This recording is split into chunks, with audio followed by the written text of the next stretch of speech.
사람이 땅 위에 집을 짓습니다.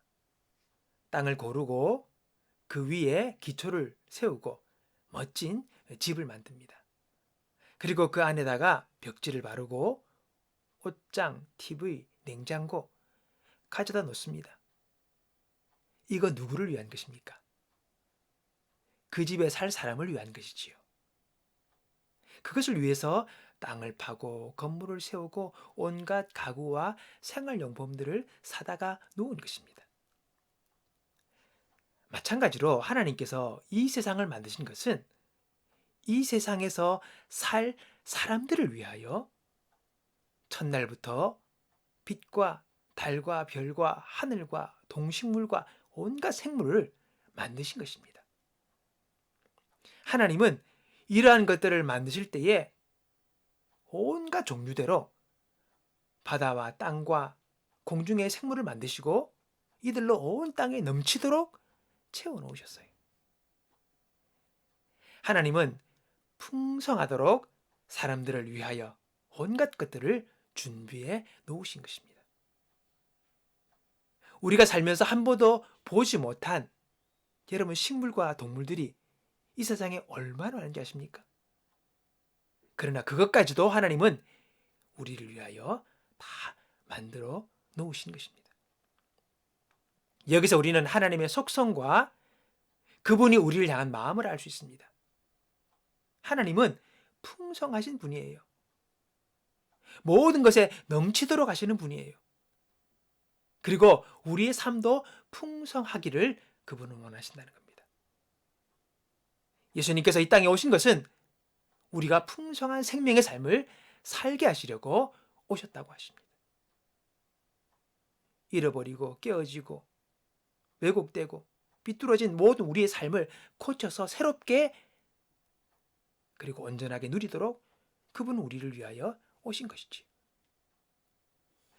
병원의 원장이자 또 목사님이시고 반동성애 운동에 헌신하신 그 염한섭 원장님이 계십니다. 아마 많이 아실 거예요. 그분의 아이가 셋이 있는데 모두 지금 미국에 유학 중이래요. 그래서 늘 영상으로 통화를 하고 하는데 추석을 맞이해서 영상 통화를 하다가 초등학교 2학년 막내 아들에게 뭐가 필요한지를 물었어요. 그랬더니 그 아이가 한참을 뜬들이다가 겨우 하는 말이 뭐냐니까 아빠 게임머니 10,000원어치만 해주세요 라고 하는 것입니다. 당시 얼굴이 하얀 아이, 까만 아이, 노란 아이 온 나라 애들이 다 모여 공부하는 그 방에서 학교에서 게임이 유행한 거예요. 근데 그 게임 면허가 있으면 좋은 게임의 캐릭터를 구해 살 수가 있나 봐요. 그걸 갖고 싶었던 거죠. 이 말을 들은 아빠가 뭐라 했겠습니까? 야야 너 정신 차려라. 그게 뭐 필요하냐? 기도가 부족하구나. 뭐 이랬겠습니까? 사준다고 했죠. 그러자 아빠와 막내가 하는 이야기를 들은 그 둘째 딸이 대화에 확 끼어듭니다. 그리고 화면에 얼굴을 비치면서 그 동생에게 설교를 하는 거예요. 야, 그게 왜 필요하냐? 그래서 되겠냐? 등등. 아빠가 목사님이다 이러면서 막 온갖 말을 다 하는 거예요. 바른 말만 골라 하는 거예요. 그 이야기를 듣고 있는 막내가 꼼짝을 못 하는 거예요. 가만히 듣고 있는 거예요. 할 말이 없으니까. 다 맞는 말이거든요. 그래서 원장님은 딸에게 설명을 합니다. 이것은 이래저래 해서 쭉 설명하다가 아빠가 허락한다. 그렇게 말을 했어요. 그러자 딸아이가 당장 하는 말이 아빠 나도. 예, 사실 자기도 사고 싶었는데 참고 있었던 거예요. 자기도 갖고 싶었던 거죠. 그 이야기를 다 하고 막내가 하는 이야기가 아빠 아이들 키우기 힘들지? 그렇게 이야기를 하더래요.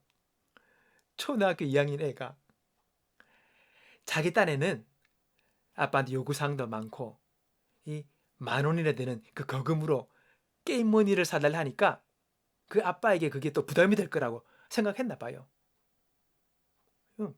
초등학교 2학년 아이한테는 10,000원이 거금 아닙니까? 다 끝나고 원장님이 10,000원이 아니라 20,000원어치씩 게임 머니 사줬대요. 여러분 그게 아버지 마음입니다. 그게 하나님 아버지의 마음이에요. 우리는요, 하나님의 사랑받는 자녀들인데 너무나도 주눅이 들어 살아갑니다. 너무나도 찌그러져 있어요. 용기가 없어요. 아버지 앞에 뭔가를 말을 못해요. 예를 들어 성령의 충만, 복음 전파, 하나님 영광 이런 건 기도하면 하나님이 잘 들어주시고 또 나의 삶의 즐거움과 풍성함을 위해 구하는 것은 뭔가 조금 이기적인 것 같고 잘못된 것 같고 어려워합니다. 여러분, 우리가 밥 3끼만 먹고 살 수 있습니까? 오로지 밥 3끼.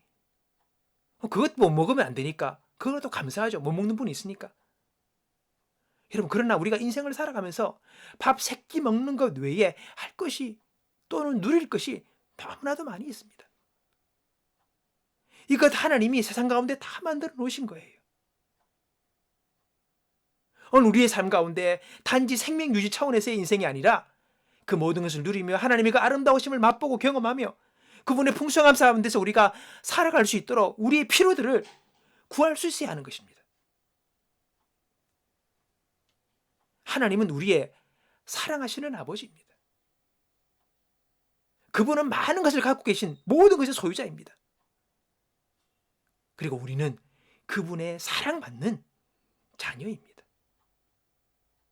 여러분, 늘 게임머니 사달라고 하고 게임에 빠져 사는 아들의 소원이 아니잖아요. 투정받지 선물이잖아요. 초등학교 아이들을 볼 때 10,000원은 큰 돈이지만 아버지 입장에서는 그거 아무것도 아닙니다. 비행기를 타고 미국도 왔다 갔다 하는데 그 많은 뭐 주고 있습니까? 하나님은 우리의 먹고 있는 것만이 아니라 삶의 모든 것들을 채우시고 오히려 풍성한 인생을 살도록 베푸시는 아버지인 것을 우리는 알아야 합니다. 하나님은 그렇게 여기고 살아가야 됩니다. 그냥 교회 가면 그냥 교회 본당에 높은 곳에 그냥 좌정하시고 엄하면서 근엄하게 우리를 쳐다보시는 그런 분만이 아니라는 겁니다. 여러분의 마음에 내가 하나님께 얼마나 소중한 존재인지를 우리는 알아야 합니다.